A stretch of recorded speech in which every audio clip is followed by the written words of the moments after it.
Hey, welcome back to another episode of Following Signs. I'm your host, Rutu Parl, and today we're diving deep into one of the most complex and controversial topics in the realm of healthcare: public versus private healthcare.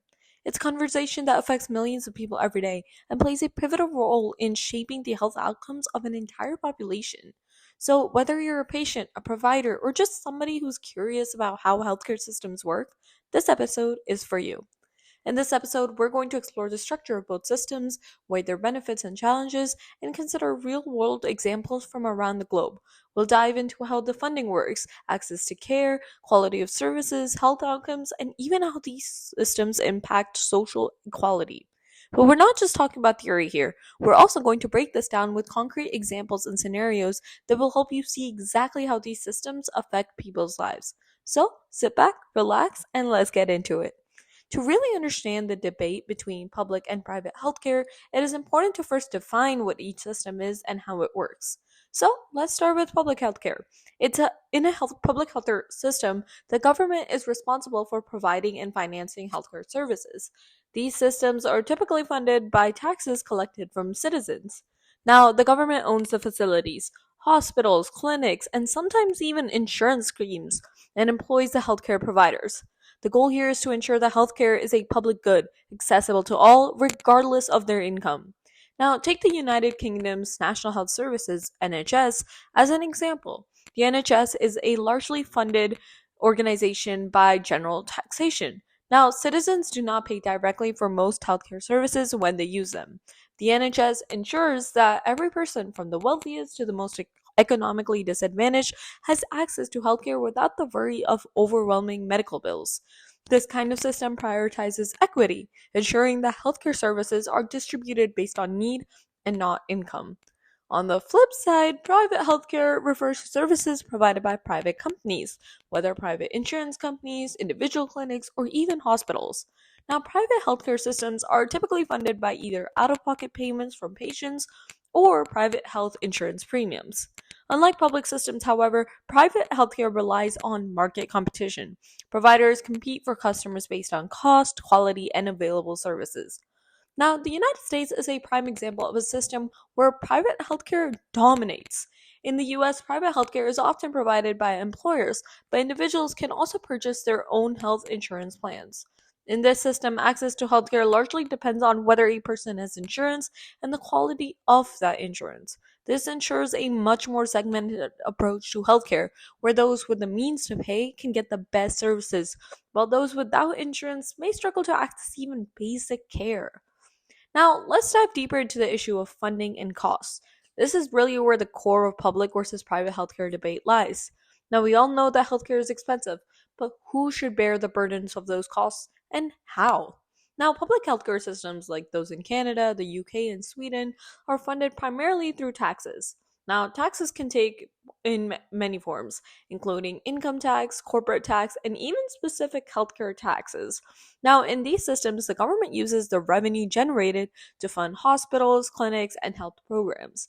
Now, because everyone contributes to the system, the idea is that everyone should have access to health services without the fear of bankruptcy or financial ruin. Now, however, taxes for public healthcare systems are often high. In countries like Sweden, individuals can pay as much as 30% of their income in taxes, which is absolutely insane. And a lot of this tax amount goes directly towards healthcare. Now, while this may seem like a lot, which I just mentioned it is, the advantage is clear. There are no bills to pay when you visit a doctor or hospital. In fact, many services like doctor's appointments or even major surgeries are covered entirely. But here's where things get tricky. Public systems can be underfunded. Because healthcare is a public service, government often faces pressure to control costs, and that can result in even longer wait times or limited availability of services. For example, in Canada, despite the universal access to care, patients in rural areas have had difficulty accessing specialists and wait times for non emergency surgeries, and this can stretch into months. Now, in the UK, patients may have a long wait time for treatments like hip replacements or cataract surgeries. On the other hand, in a private healthcare system, the financial burden is placed directly on the individual. This can come in the form of private insurance premiums or out of pocket costs.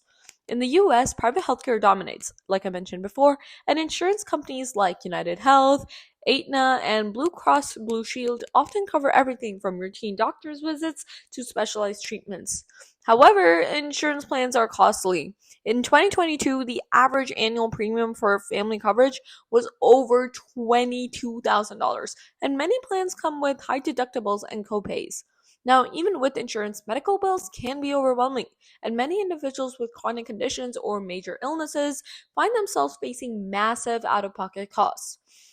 Now, in fact, a 2020 study found that medical debt is the largest source of debt collection in the United States, with nearly 140 million Americans struggling to pay their medical bills. Now, in a private system, competition often drives innovation, which leads to the development of cutting edge treatments and new technologies. However, that innovation again comes at a price like everything else in private healthcare.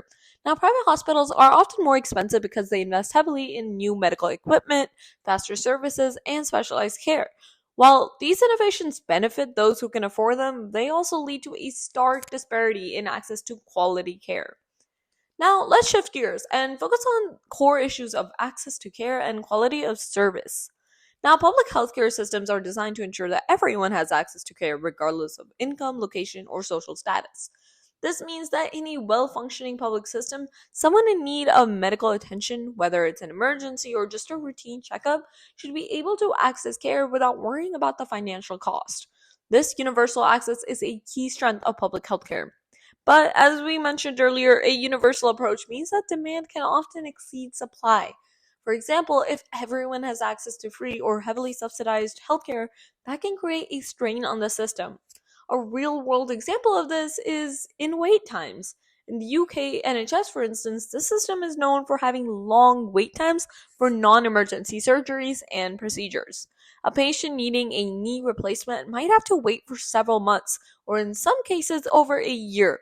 This creates frustration for patients who need prompt treatment. In contrast, private healthcare systems tend to offer faster access. Because they're profit driven, private providers are motivated to offer quicker, more efficient services to attract paying customers. For example, in the US, patients with private insurance can often see specialists within days or even hours of requesting an appointment. They can choose their preferred hospital and a doctor, and of course, the time of their appointment. This quick access to care is often cited as one of the main advantages of private systems, and is usually why people opt for private healthcare over public healthcare. However, all of that access comes at a steep price. For those without insurance or with insufficient coverage, accessing quality care can be a real struggle. For instance, people in rural or underserved areas in the United States often have limited access to primary care, let alone specialized services. Now, even in urban centers, low income populations frequently face barriers to accessing timely and affordable care. So, let's talk about quality now. In many private healthcare systems, quality can vary depending on how much you're able to pay. Wealthy individuals often receive the best possible care, including access to the latest treatments, cutting edge medical technology, and personalized care from top specialists.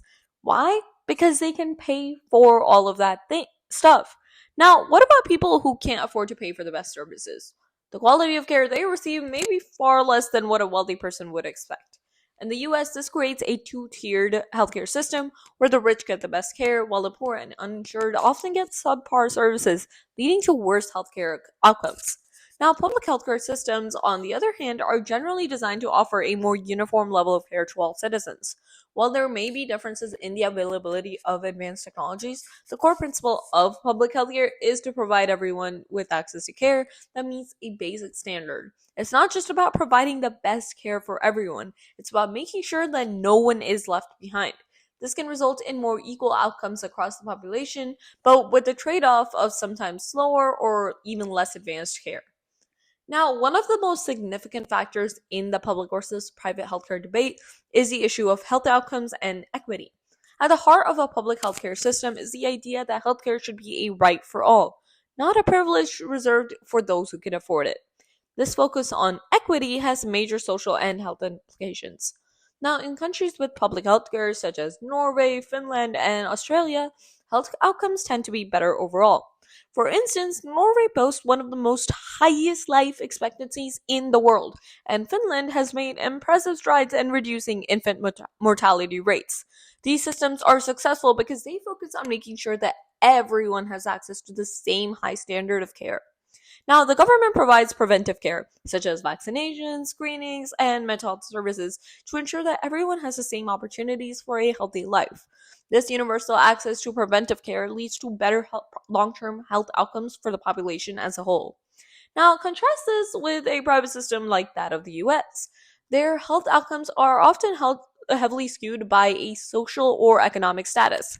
Now, while the individuals again can afford private health insurance that gives them access to this high quality care, leading to better health outcomes. Meanwhile, those without insurance or with inadequate insurance may face poor outcomes.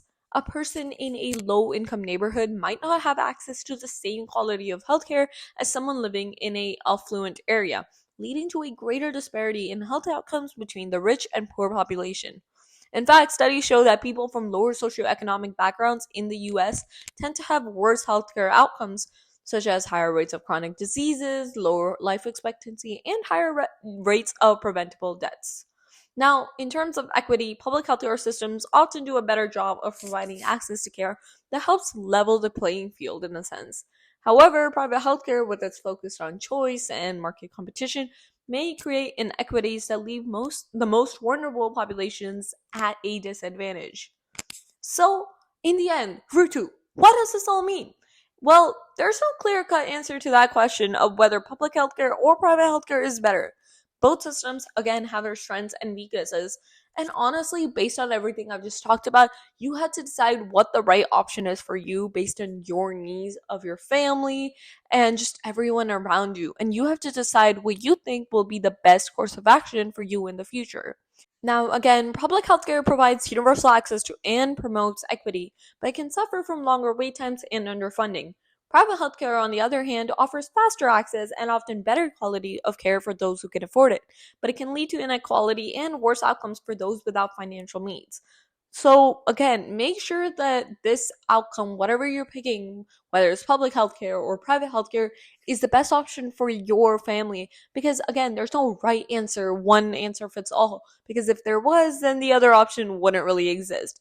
And the fact that there are two options makes it just goes on to show how different options work better for different people.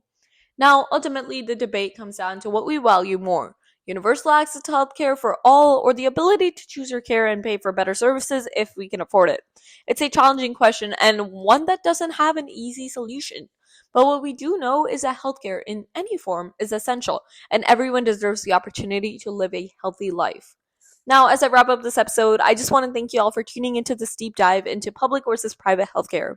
I hope this episode gave you a better understanding of the issues at stake and how they impact our daily lives. Again, if you did enjoy today's episode, don't forget to subscribe, share, and leave a review. Stay curious, stay informed, and I'll catch you in the next one. Oh, and also, I love hearing from you guys, so keep it up. This is your host, Rucha Ruparl, signing off.